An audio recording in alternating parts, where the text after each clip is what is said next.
पाकिस्तान की राजनीति में आदिवासियों की बुलंद आवाज और भारत आदिवासी पार्टी के फायर ब्रांड नेता राजकुमार राउत एक बार फिर से एक्शन मोड में है। इस बार उनके निशाने पर है सागवाड़ा की नगर पालिका और प्रदेश की बीजेपी सरकार।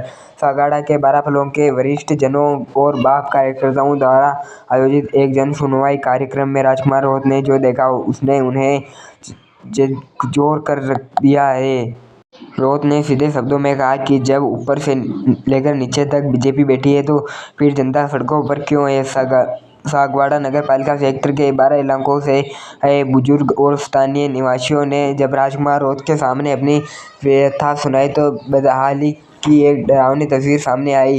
किसी के पास रहने को छत नहीं है तो किसी के पास अपनी ही जमीन का मालिकाना हक नहीं है। जनता ने राजकुमारों के हाथों में ज्ञापनों का ढेर लगा दिया। इनकी मुख्य समस्याएं यह थी वर्षों से रह रहे लोगों को जमीन और मकान के पट्टे आवंटित न होना, गरीबों का पीएम आवास योजना की लिस्ट से बाहर रहना, पीने के साफ पानी की किल्लत और पूरे शहर में खुर्द-बुर्द और टूटी हुई सड़कें। राजकुमार राउत ने इस मौके पर बीजेपी के डबल इंजन के दावों की हवा निकालते हुए इसे ट्रिपल इंजन की विफलता करार दिया। उन्होंने सोशल मीडिया और सभा में गरजते हुए कहा, यह बड़े दुख की बात है कि सरकार में राज्य में भी बीजेपी की सरकार है। सागवाड़ा के स्थानीय विधायक बीजेपी के हैं और नगर पालिका अध्यक्ष भी बीजेपी के हैं, यानी कि ऊपर से लेकर नीचे तक ट्रिपल इंजन लगा है। फिर भी सागवाड़ा की जनता परेशान है।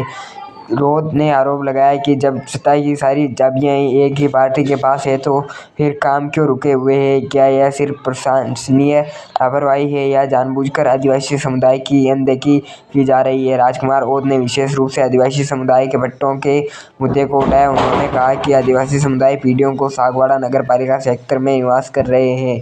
उन्हें आज भी अपनी जमीन के हक के लिए दर-दर भटकना पड़ रहा है। उसने तीखे लहजे में कहा, आदिवासी समुदाय वर्षों से यहाँ रह रहा है लेकिन आज भी वे मूलभूत सुविधाएं और कानूनी अधिकारों से वंचित है। यह सिर्फ एक समस्या नहीं बल्कि इस समुदाय के साथ किया जा रहा है ऐतिहासिक अन्याय है जिसे अब बर्दाश्त नहीं किया जाएगा। जन सुनवाई के दौरान राजकुमार राउत सिर्फ आरोप लगाकर नहीं रुके बल्कि उन्होंने जनता को भरोसा भी दिलाया। उन्होंने कहा कि सांसद और पार्टी के नेता के तौर पर वे इन सभी समस्याओं को उचित मंच पर उठाएंगे। राउत ने अधिकारियों को भी चेतावनी भरे लहजे में संदेश दिया कि जनहित में कामों में ढिलाई बर्दाश्त नहीं की जाएगी।